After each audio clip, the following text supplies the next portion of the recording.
लोकेंद्र त्यागी, बात छत्तीसगढ़ की, जहां पर भारतीय जनता पार्टी को एक बड़ा जनादेश मिल गया, रिकॉर्ड जीत मिली अब तक की। लेकिन उसके बावजूद यहां पर सीएम कौन होगा ये साफ नहीं हो पाया है। कई बड़े नाम इस रेस में आगे हैं, लेकिन छत्तीसगढ़ में 5 साल सत्ता से दूर रहने के बाद जब सत्ता में वापसी हो रही है तो फिर सरकार गठन में इतना समय क्यों लग रहा है, सीएम के नाम के लिए इतना इंतजार क्यों, ये सवाल आज हम पूछेंगे। सवाल ये भी छत्तीसगढ़ में विरोध की स्थिति है या मामला कुछ और है? क्या बीजेपी को मजबूत चेहरे की तलाश है? आदिवासी या ओबीसी के बीच मामला फंस गया है? दिल्ली में बैठकें जारी है लेकिन पर्यवेक्षकों का ऐलान अब तक क्यों नहीं हुआ? ये तमाम सवाल हैं जिन पर चर्चा होगी। कुछ खास मेहमान भी जुड़ेंगे, लेकिन उससे पहले आज की रिपोर्ट आप देखिए।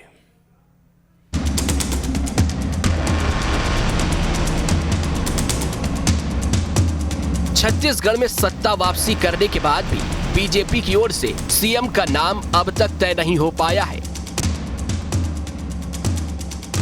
रायपुर से दिल्ली तक नेताओं की रेस लगी हुई है।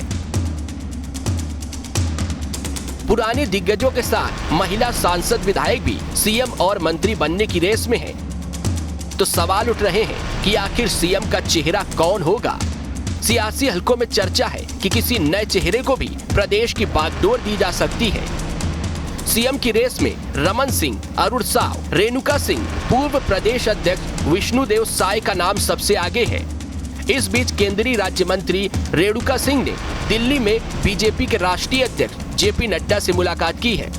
इससे पहले बुधवार को छत्तीसगढ़ में विधानसभा जीते 2 सांसदों अरुण साव और गोमती साय ने लोकसभा की सदस्यता से इस्तीफा दे दिया था, जिनका इस्तीफा स्वीकार कर लिया गया है। इस बीच माना जा रहा है छत्तीसगढ़ बीजेपी प्रदेश प्रभारी ओम माथुर नितिन नवीन के साथ शुक्रवार को बीजेपी की ओर से नियुक्त पर्यवेक्षक रायपुर आ सकते हैं। विधायकों से राय शुमारी करेंगे। इसके बाद सीएम के नाम का ऐलान किया जा सकता है। वहीं छत्तीसगढ़ समेत 3 राज्यों के सीएम को लेकर दिल्ली में बीजेपी संसदीय दल की बैठक हुई है। बैठक शुरू होते ही पीएम मोदी को इस जीत के लिए सम्मानित किया गया है। इस दौरान पीएम मोदी ने कहा है, ये मेरी नहीं पूरी टीम की जीत है। हालांकि बैठक के बाद भी तीनों राज्यों में सीएम के नाम की तस्वीर साफ नहीं हुई है। वहीं छत्तीसगढ़ में चर्चा है आदिवासी या ओबीसी कोटे से प्रदेश को नया सीएम मिल सकता है। इसके अलावा आरएसएस की पसंद को भी प्राथमिकता देने की चर्चा राजनीतिक गलियारों में गर्म है। तो ये भी माना जा रहा है कि छत्तीसगढ़ में बीजेपी डिप्टी सीएम का फॉर्मूला भी लागू कर सकती है। ऐसे में डिप्टी सीएम की रेस में राम विचार नेताम, बृजमोहन अग्रवाल और केदार कश्यप जैसे नेताओं का नाम शामिल है। हालांकि अब देखना होगा बीजेपी आलाकमान की ओर से प्रदेश की बागडोर किसे सौंपी जाती है। Team news state. और वरिष्ठ पत्रकार बाबूलाल शर्मा जी इस वक्त हमारे साथ जुड़ गए हैं। इसके अलावा अशोक बजाज जी हैं, बीजेपी के नेता, और शशि भगत हैं, प्रवक्ता कांग्रेस के। आप तीनों का बहुत बहुत स्वागत है। सबसे पहले अशोक बजाज जी, 5 साल इंतजार किया सत्ता के लिए, जब जनादेश मिला तो फिर सरकार गठन के लिए इंतजार क्यों?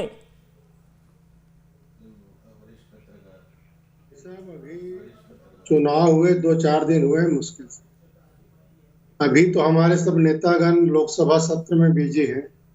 समय निकाल के बैठकों का दौर जारी है, मंथन चल रहा है और जो प्रत्याशी निर्वाचित हुए अपने क्षेत्र के मतदाताओं और कार्यकर्ताओं के प्रति आभार व्यक्त करने के लिए दौरा कर रहे हैं। बहुत ज्यादा देरी नहीं हुई है और थोड़ा इंतजार करिए, बहुत जल्दी स्थिति साफ हो जाएगी। जो भी निर्णय होगा छत्तीसगढ़ की जनता के हित में होगा। जिस प्रकार से हमने वादा किया है कि छत्तीसगढ़ हमने बनाया है और हम ही संवारेंगे, इस लिहाज से बहुत ही सुयोग्य और सक्षम व्यक्ति को बागडोर देने के लिए हाईकमान पूरी तरह मंथन कर रहा है और आप देखेंगे 1-2 दिन में सब स्थिति। मतलब अभी अगर इस चीज पर नजर है कि और योग्य, मतलब जिनको आप पहले थोड़ा सा इस्तेमाल कर चुके हैं, मतलब वो छत्तीसगढ़ की सत्ता में रह चुके हैं, रमन सिंह, उनसे भी कोई और योग्य पर नजर है इस वक्त क्या? अभी तो हाईकमान जो हमारा शीर्ष नेतृत्व है वो सब इन चीजों का मंथन कर रहे हैं। सारी बातों को मद्देनजर रखते हुए, क्योंकि भारतीय जनता पार्टी ने अपने घोषणा पत्र में लंबे चौड़े वादे किए हैं, इन वादों को पूरा भी करना है। आने वाले समय में 2028 में फिर से सरकार रिपीट हो, इसकी भी चिंता है। साथ ही साथ 2024 में जो लोकसभा के चुनाव होने वाले हैं, उसमें 11 की 11 सीट भारतीय जनता पार्टी हासिल करे। इन सारी एक चीज चीजों बताइए पर अशोक बजाज जी, जब बड़े नेता चुनाव में उतर रहे थे तो पार्टी ने उनको क्लियर तो किया होगा कि भाई आपको हम चुनाव लड़ा रहे हैं तो हमारी ये मंशा है, सरकार आई तो आपको इस जिम्मेदारी दी जा सकती है। ये उनको क्लियर था पहले से, या सबको यही सपना दिखाया गया था कि सरकार आई तो आप मुख्यमंत्री, आप मुख्यमंत्री, आप मुख्यमंत्री, और इसीलिए अब सबको शायद मनाना पड़ रहा है?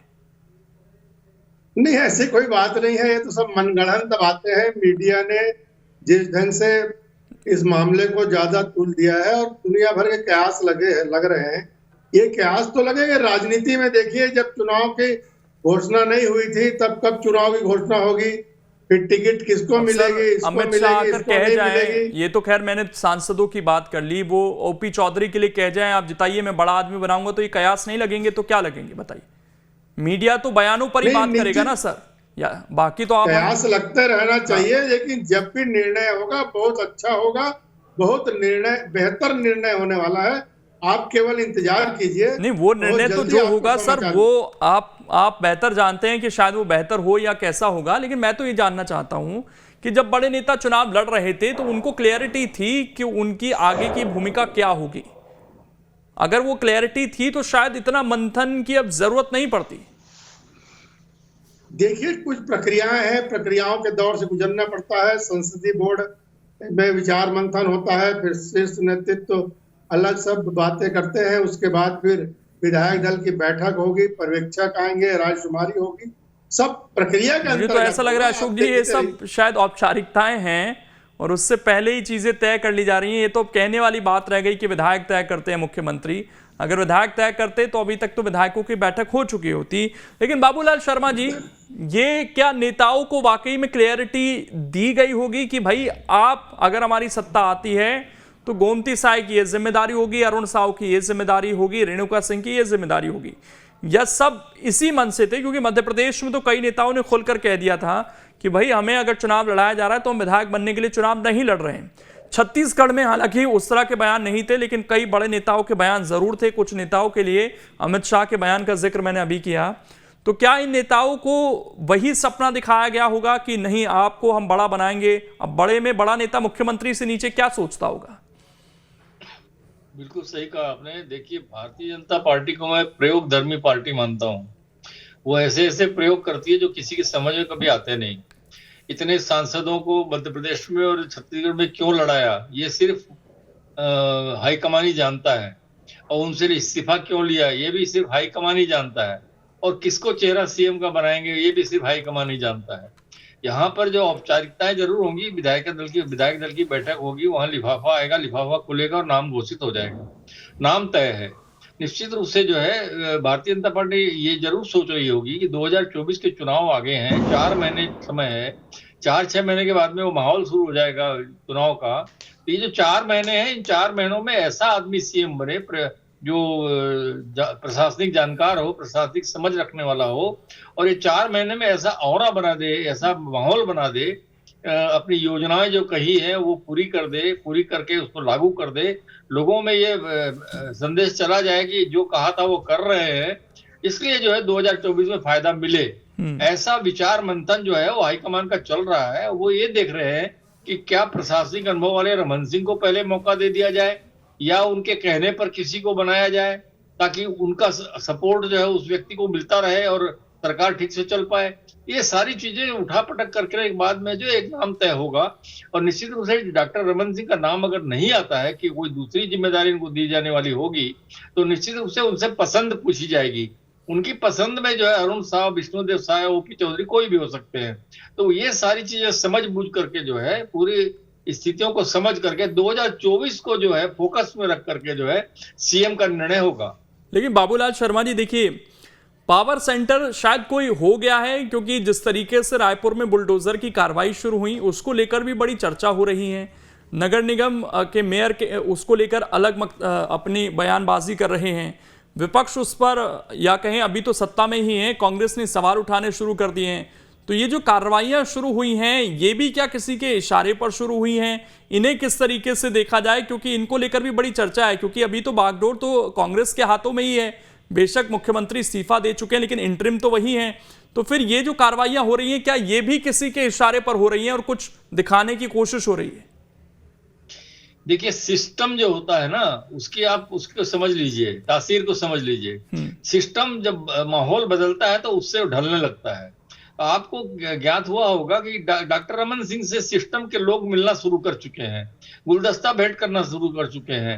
तो निश्चित रूप से जो मंशा है भारतीय जनता पार्टी की, जो बयानों में, बाद में भाषणों में जो कहा गया था, उस मंशा को पूरी करते हुए दिखाने के लिए सिस्टम वर्क कर रहा है। ये सिस्टम के माध्यम से जो है ये सब कार्य, ताकि नेतागण जो है वो खुश हो कि हाँ भाई, प्रशासन जो है अब हमारे हिसाब से काम करने की शुरुआत कर चुका है और ये हमारे हिसाब से काम करेगा, इनको बदलने की जरूरत नहीं है। ये कारण होता है। बाकी दूसरी चीज ये भी है कि निश्चित रूप से आज हम जो समझ पा रहे हैं यहाँ पे रह करके रायपुर में, तो डॉक्टर रमन सिंह ये सारी चीजें कह रहे हैं। डॉक्टर रमन सिंह कह रहे हैं कि हम पहले ही महीने में सरकार महतारी वंदन योजना को लागू करेंगे, हम 25 तारीख को जो है बोनस देंगे, बचा हुआ बोनस देंगे और हम सारी योजनाओं को लागू करेंगे। ऐसा वो पूरी निश्चितता के साथ ऐसा कह रहे हैं, इसलिए जो है उनके नाम की चर्चा को लोग प्राथमिकता दे रहे हैं कि निश्चित रूप से ये प्राथमिक नाम इन्हीं का है और यही जो है या इनकी पसंद का ही व्यक्ति सीएम बनेगा। शशि भगत जी, देखिए, आप लोगों के हाथ से सत्ता गई है, वहां विचार विमर्श चल रहा है, इधर मुख्यमंत्री को लेकर तो उधर नेता प्रतिपक्ष को लेकर विचार विमर्श होगा। वहां पर स्थिति क्लियर हो पा रही है कि भाई प्रदेश की कमान किसके हाथों में होगी? दीपक बैज जो अपना चुनाव हार गए, क्या वही कमान संभालेंगे? वहां बदलाव होगा? नेता प्रतिपक्ष की जिम्मेदारी क्या खुद भूपेश बघेल संभालेंगे या कोई और संभालेगा? जोहार छत्तीसगढ़। देखिए, ये नेता प्रतिपक्ष का चुनाव बहुत क्रिटिकल नहीं है। निश्चित रूप से अनुभवी नेता को इसमें ऐड किया जाएगा और उनका लाभ मिलेगा जो संसदीय कार्य प्रणाली की जानकारी रखते हैं, संसद को ये विधानसभा को चलाने की योग्यता रखते हैं, उनको निश्चित रूप से होगा। सभी उसमें कई लीडर आए हैं जो क्वालिफाई करते हैं उस बात को, और ये तय है कि भारतीय जनता पार्टी की जो सरकार बनेगी उसमें मुखिया का चयन भी बड़ा गंभीर मसला बना हुआ है।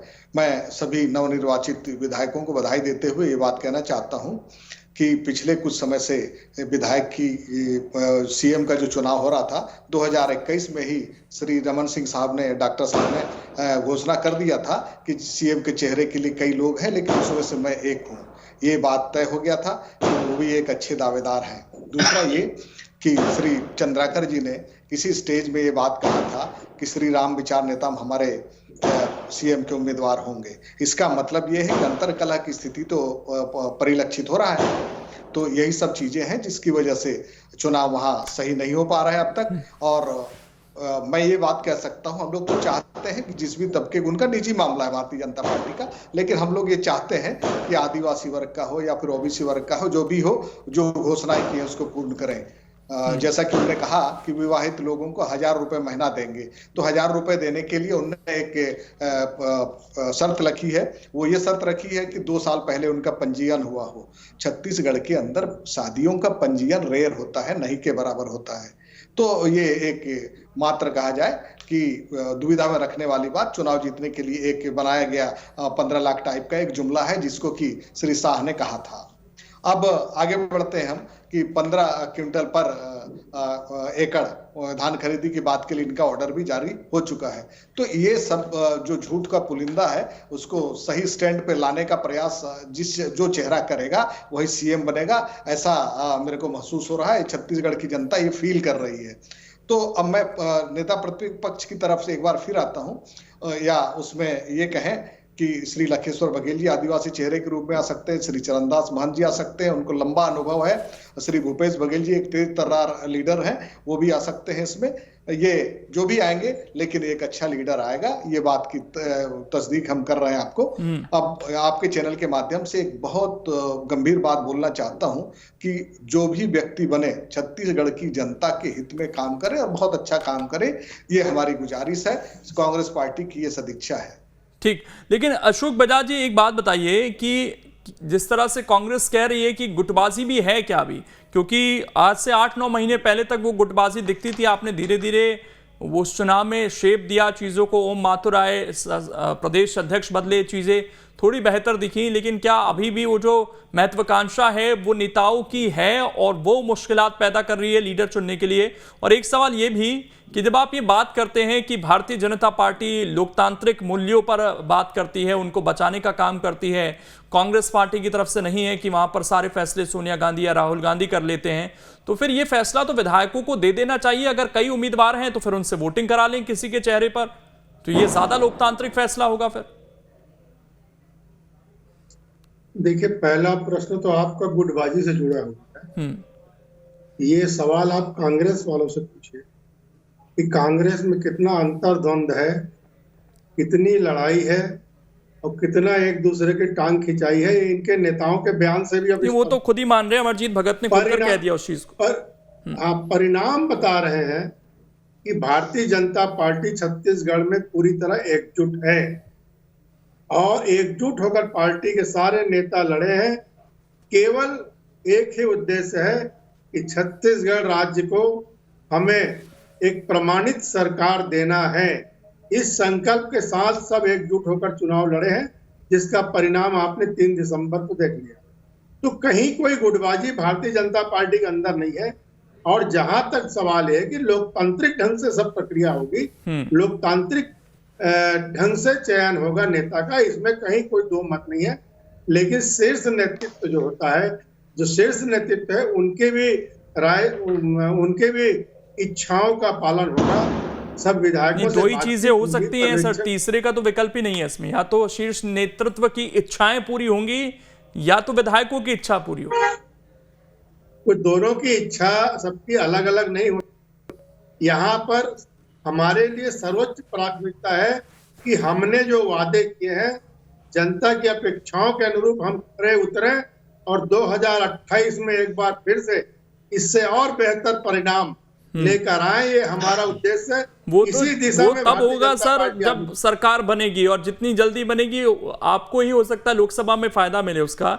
लेकिन बाबूलाल शर्मा जी, ये अब कहने वाली बात है कि नहीं, बीजेपी कैडर बेस्ड पार्टी है, लोकतांत्रिक मूल्यों की पालन होता है, वहां भी शायद वो जो कुछ लोग हैं वही फैसला करेंगे तीनों राज्यों का, या आपको लगता है कि नहीं, राज्यों से भी पूछा जाएगा? क्योंकि पर्यवेक्षक ही अभी नहीं बने हैं, तो विधायकों का मत कहां से पता चलेगा? देखिए, वो सारी प्रक्रियाएं जो है मुझे तो आज तक दिखावे की लगी है। जो तय होता है वो हाईकमान तय करता है, चाहे कांग्रेस हो चाहे भारतीय जनता पार्टी हो। कहने की बात है कि पूछा जाएगा, समझा जाएगा, और लगभग जो है पूछा समझा जाता है तो वही नाम जो है उसको ओके कर दिया जाता है। इनके सामने सबसे बड़ी चुनौती, सीएम से बड़ी चुनौती यह है कि आखिर जो भी सीएम बनेगा, फरवरी में बजट आएगा और फरवरी के पहले इनको मार्च तक के जो है खर्च चलाना है। तो निश्चित रूप से अनुपूरक के लिए इनको 510 करोड़ की जरूरत है। 3600 रुपए धान बोनस देना है इनको 25 तारीख को। 40,300 करोड़ धान खरीदी का काम करना है इनको, और 11,000 और उसमें लगेगा, क्योंकि 40,000 तो नान अपना जुगाड़ कर लेगा, लेकिन ये 11,000 रुपए के जुगाड़ भी जो है सरकार को करना है। 4500 रुपए आवास के लिए इनको इकट्ठा करना है, और गैस सब्सिडी के लिए 170 करोड़ रुपए इनको इकट्ठा करना है पहले महीने में। आप इसको समझ लीजिए कि इतना बड़ी रकम 55 करोड़ रुपए, 55,000 करोड़ रुपए जो है इनको पहले महीने में जुटाना है, ताकि ये दिखे कि इन्होंने जो कहा था वो करके दिखाया। पहले ही महीने में शुरू हो गया, वो महतारी वंदन योजना का पैसा जाना शुरू हो गया, जो 600 करोड़ रुपया प्रति माह लगेगा। आप इसको समझ लीजिए।